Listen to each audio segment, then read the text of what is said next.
Hello, students. A very good morning to all of you. How are you all? I hope you all are in good health and taking great care of yourself. Welcome back to our English class. As you know that we started our recapitulation, that means the revision portion of our course book, Unit 4. And yesterday we did exercises of Section 1, that is Mary Kom, never say die. Right? So now today we would be moving ahead with our Section 2, that is Return to Air. Now in this chapter you have already studied what the story is. So I'll just tell you the story in short, very brief. Okay? This is a story about a young girl, and she lets us know that how she overcame her fears. In her village there is the ponds, that means it might be a very big lake, and in that big lake at one end people used to bathe, मतलब एक side पर लोग बात करते थे, and on the second side the people would fish. जो old people होते थे वो वहाँ पे फिशिंग के लिए आते थे. And there was kind of line, you can say, not actually a line but imaginary line kind of thing, कि एक साइड पर लोगों को नहाना है और दूसरी साइड पर सिर्फ फिशिंग करनी है. Right? But the water which was at the end of fish swimming, जहाँ पे लोग स्विमिंग करते हैं उस साइड का पानी काफ़ी डीप था. Okay? And you are not allowed to go inside the ponds until and unless you know how to swim, क्योंकि पानी काफ़ी डीप था इसलिए. अभी ये जो लड़की है उसको स्विमिंग तो आती थी but she was not able to dive. Dive means sometimes there is something called diving board, जो काफ़ी हाइट पर होता है. राइट? आपने देखा होगा स्विमिंग पूल के बाहर, और फिर लोग वहाँ से जंप लगाते हैं पानी में. That is called diving. So she didn't know about it, and any way she also had glasses. उसको मतलब ग्लासेस पहनने पड़ते थे क्योंकि उसकी आँखें वीक थी. सो and she cannot see without them, but it was like she is not going to dive. उसको डाइविंग करना अच्छा नहीं लगता था. फिर क्यों ही वो बिल्कुल नीचे से क्यों ना हो, फिर भी उसको वो चीज़ अच्छी नहीं लगती थी. फिर मतलब दिस समर दे ऑल वो want to me to learn duck diving. Duck diving का मतलब होता है कि आपका जो मुंह है, नोज़ है, it has to go into the water first and your legs should be outside the water while you are diving under water. मतलब जब आप पानी के अंदर चले जाते हो तो आपका सर नीचे और पैर ऊपर हो जाता है. उस तरह से डक डाइविंग किया जाता है. So all her friends used to tell her that you should learn duck diving, and that was kind of very difficult. Right? अभी डक्स तो पैदा होते ही सीख जाते हैं थोड़े टाइम में, लेकिन उनकी बात अलग होती है क्योंकि वो तो पानी में ही रहते हैं. लेकिन ये जो लड़की है उसको काफ़ी डर लगता था पहले से ही डाइविंग में. राइट? डाइविंग में भी वही होता है, जब आप डाइव करते हो तो सबसे पहले आपका मुंह ही पानी के अंदर जाता है, उसके बाद बॉडी जाता है. राइट? सो वो चीज़ उसको पहले से ही डर लग रही है, तो अभी डक डाइविंग तो और भी डिफ़िकल्ट है. लेकिन फिर उसने मन बनाया कि उसको डक डाइविंग सीखना है. To swim down to the bottom of the ponds and pick up a brick they had thrown in and bring it up again. You practice that in case you have to rescue anyone from drowning. ये method जो कोई drown हो रहा है उसको बचाने के लिए होती है. ठीक है? They had sunk for the 3rd time and gone to the bottom. से they had मतलब अगर मान लो कि कोई अंदर डूब जाता है, ठीक है, और सबसे नीचे पहुंच जाता है, तो उनको बचाने के लिए ये मेथड यूज़ की जाती है. तो अभी वही चीज़ वो सीखने वाली है, जिसके अंदर उनके जो इंस्ट्रक्टर है they would be throwing a brick inside the water and she has to just go after it and pick it up before it goes and stick in the mud. मतलब जो लेक का floor होगा, ground होगा, right, वहाँ जाके अटके उससे पहले उसको वो ब्रिक पकड़ लेना होगा. ठीक है? He had made everyone come out of the water to give me a chance, and they were standing watching. I could see them blurred along the bank and I could hear them talking and laughing, but there wasn't a sound of water except me just threading the water gently, waiting. So पानी के अंदर मतलब उनकी side, pond के उस side पर जहाँ पे लोग स्विमिंग करते हैं, उस साइड से उनकी इंस्ट्रक्टर ने सबको बाहर निकलवा दिया और फिर उसको वहाँ पे प्रैक्टिस करने के लिए रखा पानी के अंदर. And the only noise that was coming was of that of her self, जो अपने अगर पानी में होते हैं तो सरफेस पे लेने के लिए हमको हाथ पैर मारने पड़ते हैं पानी में, है ना। तो वो जो आवाज़ होती है that is called threading. Trading मतलब किसी के ऊपर चलना, जैसे हमने किसी के ऊपर चल लिया, वैसे ही पानी के सरफेस के ऊपर हाथ पैर को मारने की वजह से जो आवाज़ आती है वो ही आवाज़ सिर्फ उसको सुनाई दे रही थी। और सब लोग ब्लर दिख रहे थे उसको। Why? Because she had glasses and she was not wearing it at that time. अभी जैसे ही इंस्ट्रक्टर ने ब्रिक फेंका तो वो तुरंत ही उसके पीछे पीछे लेने गई उसको, ठीक है। वैसे उसको लगता था कि she won't be able to do it because she was having that fear in her mind कि ये चीज़ उससे कभी हो ही नहीं सकती है, क्योंकि वो डाइव भी नहीं कर सकती थी। लेकिन ऐसा कुछ नहीं हुआ। She started going under water and she took a deep breath and really went down and her legs went up into the air. और वो जो एयर है वो उसके पैर को फील हो रही थी, right? And then there was water around them because I was going down into the water after all, right down into the water, straight down, सीधा पानी के अंदर में जा रही थी। At first my eyes were shut, although I didn't know I would shut them, but when I did realize, I forced my eyelids up against the water to see, because although I can't see much without my glasses, as I said, I don't believe anyone could see much under the water in those ponds. मतलब पानी के अंदर normally किसी को भी अच्छे से नहीं दिखता है, and she was again without glasses, so obviously she was also not able to see everything properly. The water over there was कैसा था? ग्रीन ब्राउन लेमनेड कलर का था, ठीक है। और ऐसा लग रहा था कि कुछ चीज़ें पानी में मूव कर रही है। अभी मे बी वहाँ पे वीड्स होंगे जो मूव कर रहे हैं, या फिर सिर्फ उसको ऐसा लग रहा होगा because the water was moving inside, right. और जो एयर है, सनलाइट है, ठीक है, फिर पानी का जो स्प्लैश होना है, वो सारी चीज़ें क्या थी? पानी के ऊपर, right. When she was swimming not in the inside under water. लेकिन अंडर वाटर कैसा था? एकदम क्वाइट और ग्रीन ब्राउन वाटर, और सिर्फ ब्रिक, और वो जो ब्रिक उसके सर ने फेंकी थी वो थी, और सिर्फ वो उसको फॉलो कर रही थी। अभी जैसे जैसे वो पानी में डीप जा रही थी वैसे वैसे जो पानी है वो ग्रीन ब्राउन से डार्क ब्लैकिश ब्राउन कलर का हो गया, और उसको अंदर कुछ दिखाई नहीं दे रहा था। वाई? क्योंकि वहाँ तक सनलाइट भी नहीं पहुँचती है ना, तो ऑब्वियसली अंधेरा ही होगा। जैसे जैसे आप सी के बॉटम में जाते हो वैसे ही ये पॉन्ड्स के बॉटम में जैसे जैसे वो जा रही थी, she was not able to see anything. और स्पेशली जो उसकी ब्रिक थी जिसके ऊपर वाइट फ्लैनल लगा हुआ था ताकि दिखाई दे, ठीक है, वो भी अभी तो दिख नहीं रहा था। But she tried somehow to reach to the bottom, और किसी चीज़ को उसने पकड़ लिया। अभी जो ब्रिक थी वो काफ़ी अलग दिख रही थी वहाँ पे, है ना, लेकिन it had already settled into the mud and there was only one corner left sticking up. मतलब पानी में ऑलरेडी वो मड स्टिक हो गई थी, उसका एक कोना ही सिर्फ बाकी था। So that girl went over there and she dug the mud with her fingers and took out that thing. I didn't think of anything except getting up in with it into the air. मतलब उसने उस वक्त देखा भी नहीं कि उसने actually में ब्रिक लिया है या कोई और चीज़ उठा ली है। She just wanted to go back. ठीक है, उसको वापस ब्रीथ करना था because she was holding the breath. You might be knowing that, है ना। तो उसको अभी वापस जाना था। Touching the bottom like that has stirred up the mud so that I began going up through a thick cloud. मतलब पानी में मड अगर घूमता है तो पानी कैसा हो जाता है? एकदम गंदा हो जाएगा, राइट। और वो क्लीन नहीं होगा तो आपको कुछ दिखेगा भी नहीं। तो वैसे ही वहाँ पे जैसे कोई क्लाउड बन गया हो वैसा उसको फील हो रहा था।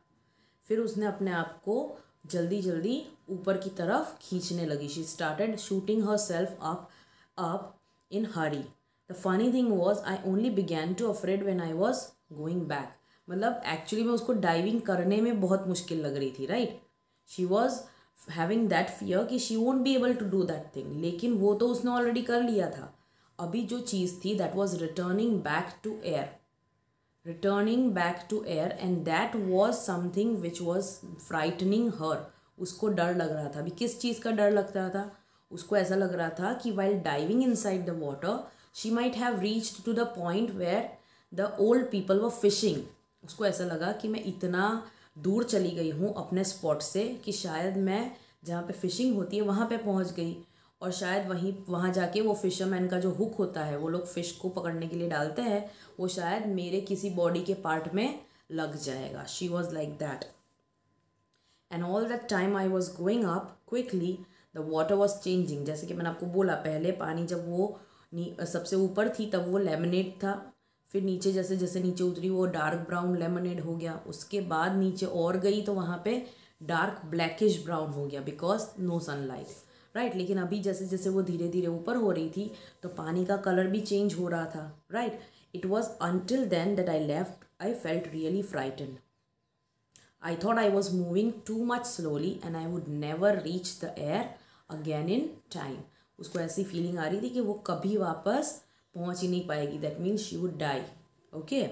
Then suddenly I was at the surface. और फिर सडनली उसको ऐसी फीलिंग आई कि वो अभी सरफेस के पास पहुंच गई है और वो तुरंत ही बाहर आ गई पानी के. She exploded back into the water, into the air. और उसने जो इतनी देर से अपनी ब्रीथ होल्ड करके रखी हुई थी, she left it and took fresh air inside her nose. Okay, now pond water was trickling down inside my nose and into my mouth, which I hate. But there was air all around above for me to breathe and to live. अभी जैसे ही उसने आसपास आजू बाजू देखा तो उसने देखा कि people were cheering, sausage sausage. Now sausage मतलब ये लड़की को सब लोग sausage बुलाते थे. उसके जो फ्रेंड्स थे, इंस्ट्रक्टर थे, वो सभी लोग उसको क्या बुलाते थे? सॉसेज कहकर बुलाते थे. नाम से नहीं बुलाते थे, सॉसेज कहते थे, ठीक है. और जो इंस्ट्रक्टर थे वो भी काफ़ी खुश थे because he might have not thought कि ये लड़की जिसको इतना डर लग रहा है डाइविंग का, वो ऐसे जाके पानी में डक डाइविंग करके बाहर आएगी, right. What on earth have you got there sausage. और उसके हाथ में कुछ ऐसी चीज़ थी जो ब्रिक तो नहीं ही थी, ठीक है. तो उसने इधर उधर घूमा, एक बार घूमी तो फिशरमैन के पास देखा उसने, जो दूसरे एंड पर बैठे हुए थे. तो उसको पता चला कि वो सिर्फ थोड़ा ही फीट मूव हुई है जहाँ से वो डाइव किया था. मतलब वो फिशरमैन के पास नहीं पहुँच गई है. इसका मतलब जहाँ पे है वो सही है. तो सब लोग ऐसा क्यों बोल रहे हैं कि क्या लेके आ गए हो, कहाँ हो करके. सो वो वहाँ से निकल के अपने बैंक की तरफ, मतलब जो पॉन्ड का बैंक होता है, मतलब जहाँ पे पानी ख़त्म होता है और लैंड शुरू होता है, right, that is called bank. तो वहाँ पे जाके वो बाहर निकली और उसने ग्लासेस पहने और देखा कि उसके हाथ में क्या है, वो क्या लेकर आई है बॉटम से. Because it wasn't a brick. और वो क्या चीज़ थी? ब्रिक नहीं थी. It was something kind of brick, लेकिन वो एक्चुअली में क्या था? एक ओल्ड टिन का डब्बा था जिसमें खाना भरा जाता है, ठीक है. और वो काफ़ी गंदा था, जो बॉटम में पड़ा हुआ काफ़ी टाइम से. It was heavy as a brick because it was full of mud. वो पूरा मड से भरा हुआ था. Okay, so the tin was filled with mud और उसी की वजह से वो ब्रिक जितना हैवी लग रहा था, बट एक्चुअली वो ब्रिक नहीं थी, ठीक है. It was a old tin box जो शायद वहाँ पे जो फिशिंग के लिए आते हैं उन लोगों ने शायद अंदर फेंका हुआ होगा, और उसमें कुछ भी नहीं था because it might be gone down over there many years ago. इसीलिए वहाँ पे कुछ भी खाने की एक ड्रॉप या एक टुकड़ा भी कुछ भी अंदर बाकी बचा नहीं था. And it might have been there for many years. और पानी के अंदर वो जो मड है उसमें वो दबा हुआ था कब से, राइट.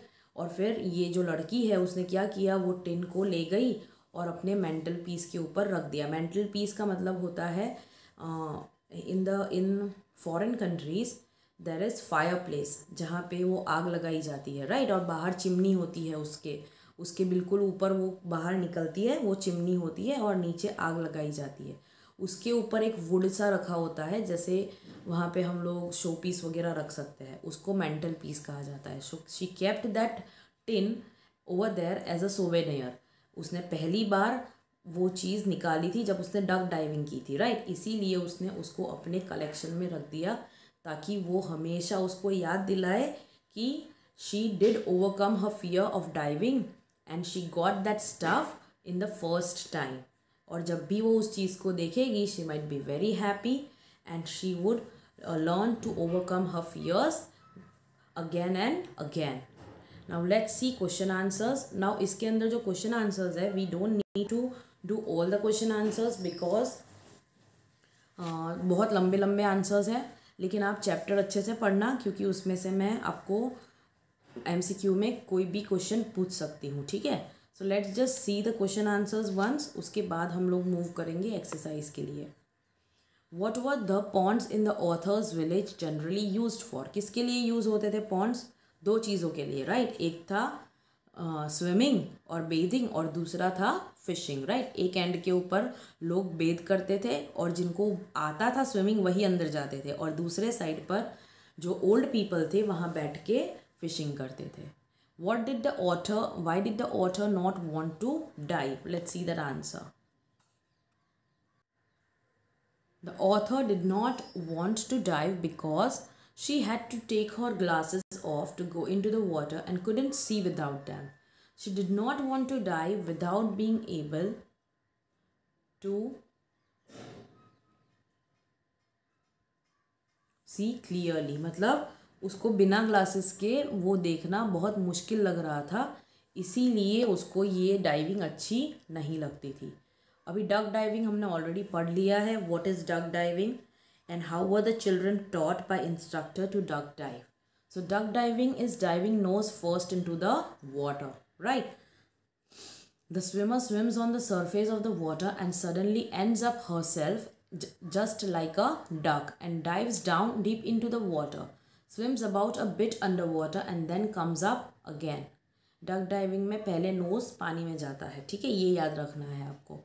और उसका जो स्विमर होता है वो सरफेस के ऊपर से सडनली डक की तरह पानी के अंदर चला जाता है. ओके, और जो इंस्ट्रक्टर होता है वो कैसे सिखाता है चिल्ड्रन को? The duck diving by throwing a brick into the water. It was a brick with a bit of old white flannel around it to make it show up under the water. वो अच्छे से दिखे इसीलिए वो थोड़ा ऐसे cover किया जाता है. The children had to swim down to the bottom of the pond, pick up the brick and bring it up again. Now let's see fourth one. What did the swimming instructor throw in the pond and what were the instructions? So what did the swimming instructor throw? He threw a brick in the pond and it was a brick with a bit of old white flannel around it. और वापस वही वाला answer repeat होगा, क्योंकि उनको बच्चों को क्या करना रहता था? अंदर जाके बॉटम पर जो ब्रिक फेंकी हुई है उसको उठा के वापस लेकर आना होता है, right. How does the narrator describes the changing colour of water and why do you think the colour changed? The author says कि पानी का कलर सबसे पहले कैसा था जब वो अंदर गया? Thick greenish brown lemonade. फिर वो जैसे जैसे अंदर उतरने लगा उसका कलर कैसा हो गया? Dark blackish brown. And the colour changed on going deeper because less sunlight reached the depth. मैंने आपको बताया कि पानी का कलर डार्क कैसे होने लगा था, क्योंकि वहाँ पे सनलाइट पहुँच ही नहीं पाती थी उस वजह से. ठीक है,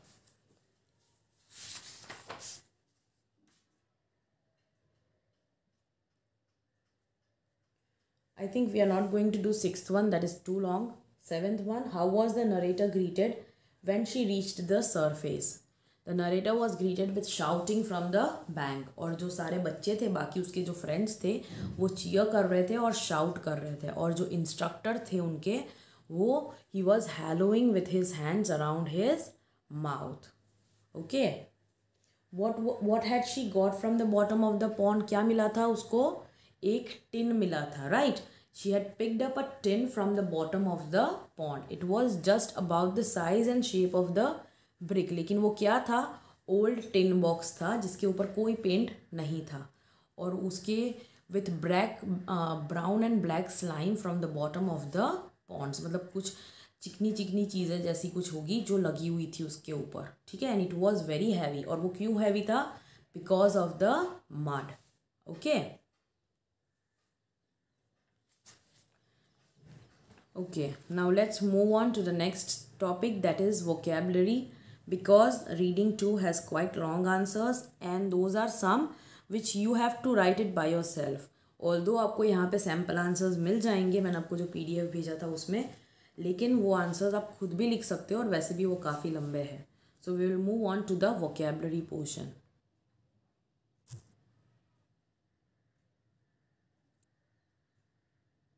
ओके, यहाँ पे कुछ वर्ड्स है जो स्पोर्ट्स को डिस्क्राइब करते हैं, right? So we need to match the description of these sports.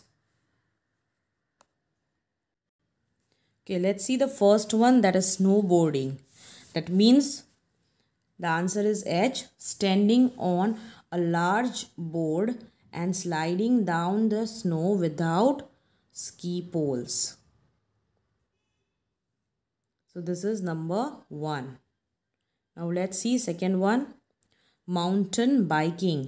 That means E, riding bicycles off-road, often on over rough land.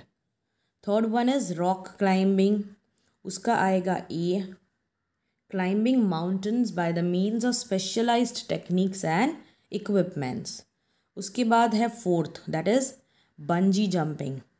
So bungee jumping में आएगा G, jumping off a high bridge or a building with only strong elastic rope tied to you. ठीक है, इसके अंदर एक bridge से कूदा जाता है और उसके अंदर आपको पूरा हार्नेस पहनाया जाता है. हार्नेस मतलब ऐसे कुछ बहुत स्ट्रॉन्ग इलास्टिक रोप्स होता है जो आपके ऊपर टाई किए जाते हैं. ठीक है. Now fifth one is water skiing. उसका आंसर है F, that is moving across the water by being pulled by the boat. मतलब बोट के पीछे पीछे आप ऐसे स्केटिंग बोट होता है, बोर्ड होता है, वैसे ही एक स्केटिंग बोर्ड पर आप खड़े रहते हो और आपको टाई किया जाता है बोट के साथ. The next one is hang gliding. That means flying, sorry B आएगा, flying through the air alone using a giant kite. Seventh one is wind surfing. उसका आंसर आएगा C, sailing while standing on a sail board. Last one is skydiving. That means D, the sport of jumping from an airplane and falling through the sky before opening a parachute. ये तो सबको पता ही होगा, है ना? Okay, now let's move on to the next topic, that is spelling.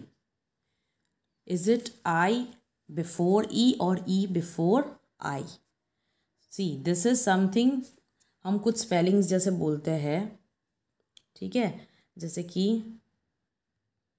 Thief है ना, उसमें आई पहले आता है और ई बाद में आता है. So you need to remember when you want to say E, it's I before E except after C. So ये आपको राइम, ये जो पोएम जैसा है वो आपको याद रखना है कि जब हम बोलते हैं ई, ठीक है, जैसे कि थीफ, तो उसके अंदर हम आई पहले लिखेंगे और ई बाद में लिखेंगे, एक्सेप्ट आफ्टर सी. मतलब सी नहीं होना चाहिए, ठीक है. लेकिन अगर आप ई बोलते हो, आप जो बोलना चाहते हो वो थीफ, जैसे थीफ है, ठीक है, रिसिप्ट है ना. अभी ये रिसिप्ट के अंदर सी है पहले, तो उसमें हम लोग आई ई नहीं लिखेंगे, ई आई लिखेंगे. ओके, सो ये आपको याद रखना है. जैसे कि डीजल, मान लो ये जो वर्ड है डीजल, तो यहाँ पे भी हमने ई बोला तो हमने आई ई लगाया, लेकिन उससे पहले जो आगे का लेटर है वो डी है. ठीक है. अभी मान लो see this word receive. Over here हम बोलेंगे क्या, रिसीव, मतलब हमारा साउंड क्या है, ई है, लेकिन जहाँ पे हमें ई लगाना है उसके पहले सी है. ठीक है. तो जब हमें ई का साउंड आता है लेकिन सी के बाद, तो वहाँ पे हम आई ई नहीं लिखेंगे, ई आई लिखेंगे. Sorry, I have written I over here. So आपका स्पेलिंग क्या होगा उसका, RECEIVE. ठीक है. यहाँ पे ई का ही साउंड है लेकिन सी के बाद ई का साउंड आता है, इसीलिए हमने आई ई की जगह पर ई आई लिखा हुआ है. ठीक है. तो ये याद रखना है आपको.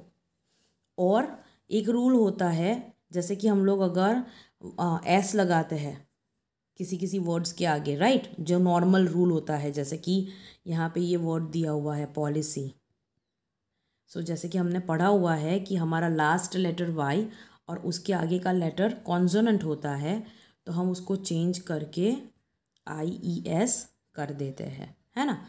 तो यहाँ पे सी लिखा हुआ है, तो पॉलिसीज़ के अंदर अगर हम नॉर्मली पॉलिसीज़ लिखे,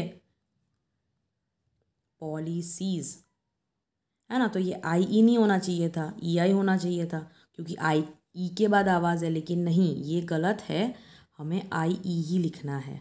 अगर आप यहाँ पे एग्जाम्पल देखोगे, पॉलिसीज़, फिर वैकेंसी का वैकेंसीज़, एजेंसी का एजेंसीज़, यहाँ जो रूल होता है IE का, ठीक है, वही लगता है, वाई की जगह पर IE ही लगता है। लेकिन नॉर्मली जो बाकी सारे वर्ड्स है, जैसे कि यहाँ पे है perceive, so here when you right perceive, तो यहाँ पे IE नहीं लिखेंगे हम लोग, EI लिखेंगे, ठीक है, परसीव, ठीक है, याद रखना ये चीज़, आगे ही, पीछे नहीं। अभी जैसे ये वाला वर्ड है पीस, अभी ई के पहले कौन सा साउंड है, पी का, मतलब पी के बाद है, तो हम लोग यहाँ पे IE ही लिखेंगे, पीस, ठीक है। सी बाद में है ना, वो साउंड पहले है और सी बाद में है, तो अगर साउंड पहले आता है और सी बाद में आता है तो हमें IE लिखना है, ठीक है। सो ये समझ लेना, ये वाली exercise. I would just go through one of the exercises which is in your workbook. So I request you to open page 53 in your workbook.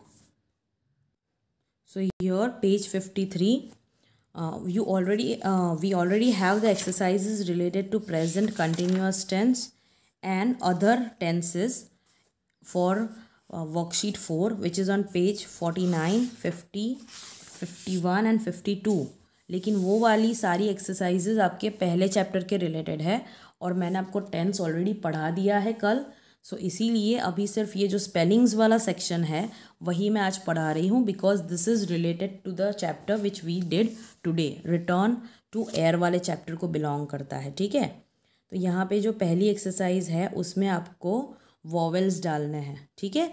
तो ये आपको मैंने ऑलरेडी आंसर्स भेज दिए हैं, वो एक बार देख लेना। और ये जो है नेगेटिव प्रेफिक्स है, मतलब प्रेफिक्स का मतलब क्या होता है, when we add some letters, you can say before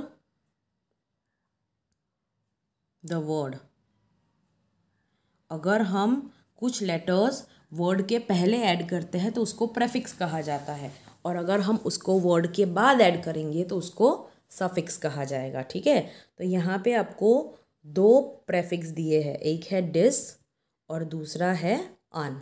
अभी ये दो यूज़ करके आपको एंटोनिम्स बनाने हैं, मतलब अपोजिट। एंटोनिम्स का मतलब होता है अपोजिट बनाना है, जैसे कि यहाँ पे है ओबे, उसका हो जाएगा disobey, equal unequal, please displease, respect disrespect, satisfied dissatisfied. अभी अनसेटिस्फाइड नहीं लिख सकते, ठीक है, वो गलत हो जाएगा, आप कहीं पे भी कुछ भी नहीं लगा सकते हो। It has to suit over there, popular unpopular, tidy untidy, similar dissimilar, necessary unnecessary, likely unlikely, official unofficial, and comfort discomfort. So I hope that you are clear with this chapter too.